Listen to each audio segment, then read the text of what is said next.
Alien Matter in the Solar System, a Galactic Mismatch, presented by Science at NASA. This just in. The solar system is different from the space just outside it. Researchers announced the finding at a press conference on January 31, 2012. It's based on data from NASA's IBEX spacecraft, which is able to sample material flowing into the solar system from interstellar space.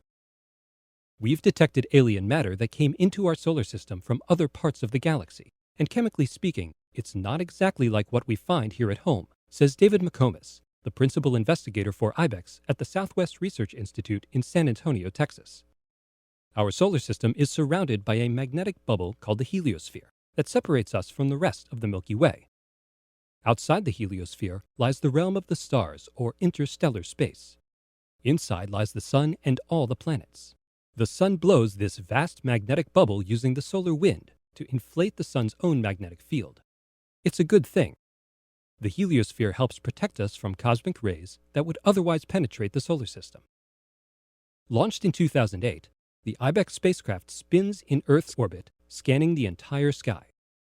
IBEX's special trick is detecting neutral atoms that slip through the heliosphere's magnetic defenses. Without actually exiting the solar system, IBEX is able to sample the galaxy outside. The first 2 years of counting these alien atoms have led to some interesting conclusions.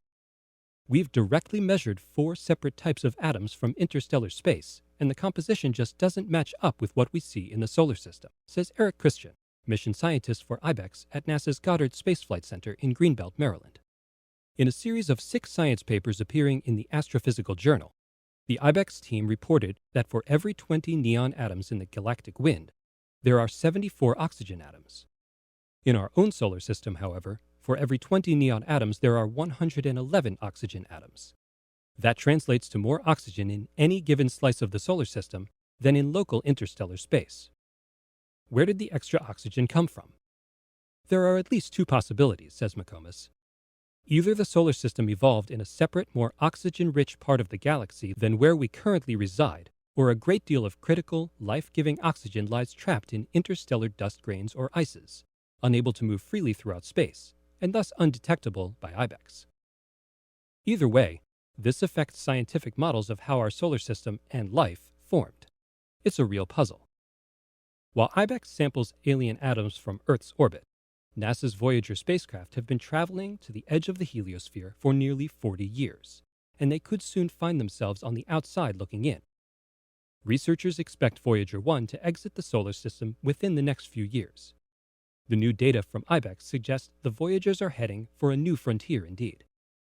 For more news from the edge of the solar system and beyond, visit science.nasa.gov.